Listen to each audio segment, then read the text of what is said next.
네, 반갑습니다. 항해술 임하람 선생님입니다. 여러분들이 항해술이라는 과목을 공부를 하다 보면은 어떤 딜레마에 빠지느냐, 어떤 용어에 대한 낯설음 때문에 많이 어려워하죠. 뭐 예를 들어서 자오선이다, 뭐 거등권이다, 항정선이다, 이런 단어들 우리가 많이 살면서 접하지 않는 단어들이다 보니까 굉장히 익숙하지 않아요. 그래서 많은 학생들이 그냥 이거를 통으로 암기해야겠다 이렇게 생각을 합니다. 그런데 그거는 사실 추천해드리지 않고요. 이런 어떤 용어들에 대해서 그 원리를 정확하게 이해를 하는 것이 굉장히 중요합니다. 이 항해라고 하는 것이 지구라고 하는 구 위를 우리가 이동을 하는 거죠. 그 학문을 항해술이라고 말을 하는 건데, 이동을 하는 거다 보니까 당연히 어떤 방향에 대한 표현들이 굉장히 많이 나올 겁니다. 특별히 북쪽에 관련해서 많은 용어들이 나오죠. 북쪽도 보면은 하나의 북쪽이 있는 게 아니라 진짜 북쪽, 그래서 진북이라는 게 있고, 그리고 자성 때문에 생기는 북쪽, 자북이라고 하는 게 있고, 나침반의 북쪽, 나북이라는 게 있죠. 그래서 거기에 관련해서 침로가 어떻게 되냐에 따라서 또 뭐 진침로다, 자침로다, 나침로다, 세 가지 북들이 있습니다. 그래서 이런 것들에 대해서 학생들이 그냥 뭐 공부를 하면서 뭐 알고 있어요. 뭐 나북이 있고 진북이 있다.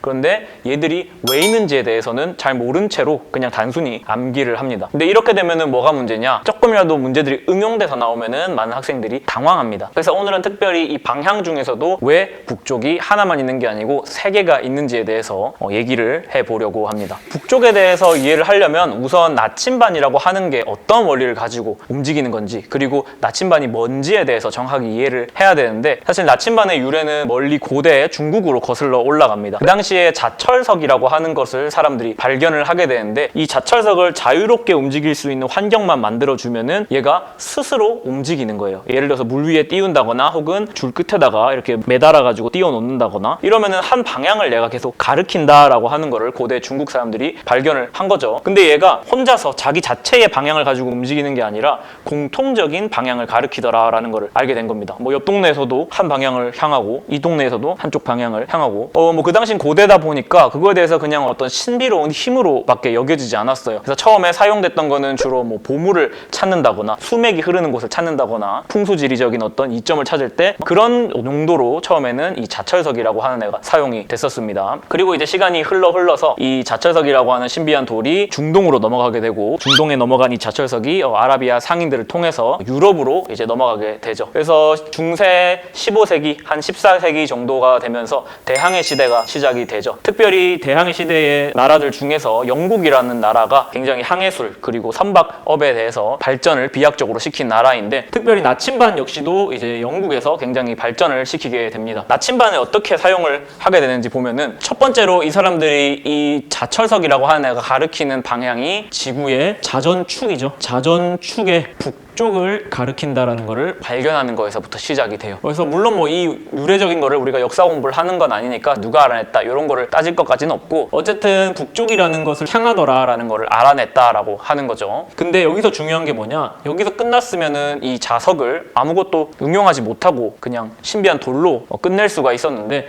얘를 기준으로 삼을 생각을 한 겁니다. 기준이라는 게 뭐죠? 여기를 용도로 정해놓고 여기에서부터 다른 쪽에다가 숫자를 매긴다라고 하는 거죠. 그래서 동쪽, 서쪽, 남쪽 이렇게 다 방위를 정해놓고 여기를 0부터 쭉쭉쭉쭉 360도까지 숫자를 이렇게 매긴 겁니다. 이게 다 이 기준을 만들 수 있었기 때문에 시작이 된 거예요. 그래서 정확하게 한 방향을 항상 가리킨다라고 하는 게 이만큼 중요한 겁니다. 그래서 인류가 저는 숫자를 만들어냈다라고 생각을 하지 않아요. 숫자를 만든 게 아니라 기준을 발견을 한 거죠. 기준이 있으니까 숫자들을 매길 수가 있는 겁니다. 그래서 기준이라는 게 참 중요하구나. 좀 얘기가 샜는데 어쨌든 그렇게 나침반을 이제 만들기 시작을 하는데, 자 그러면은 얘를 어떻게 활용을 하느냐, 이런 생각을 한 겁니다. 우리가 만약에 이 48도라는 지점이 런던항이라고 가정을 해볼게요. 그러면 우리가 아무리 먼 바다로 나가도 다시 48도가 있던 지점으로 계속 향해서 가면은 런던으로 돌아갈 수 있겠구나라는 거를 그 당시 사람들이 알아낸 거죠. 이 원리를 가지고서 이제 항해가 시작이 된 겁니다. 그래서 이제 항해를 계속 했어요. 계속 했는데 뭐를 또 하나 알게 됐냐, 우리가 정확하게 이 자석이라고 하는 애가 북쪽을 가리키는 줄 알았는데 그게 지구의 축이죠. 자전축인 줄 알았는데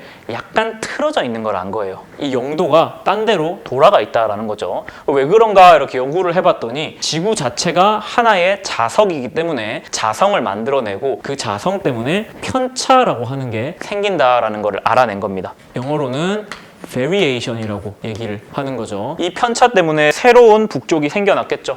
축이 틀어졌으니까 새로 생긴 북쪽을 자성 때문에 생긴 북이다 라고 해가지고 자북이라고 부르게 됩니다. 영어로는 magnetic north라고 부르는 거죠. 그래서 이 편차라고 하는 것 때문에 지구의 자성 때문에 자북이 새롭게 생겨났는데 이 편차만 내가 가감을 해주면은 정확한 북쪽을 찾을 수 있겠구나. 문제가 없었어요. 그래서 항해사들이 또 항해를 막 합니다. 그래서 계속 하고 있었는데 또 오차를 하나 발견해낸 거예요.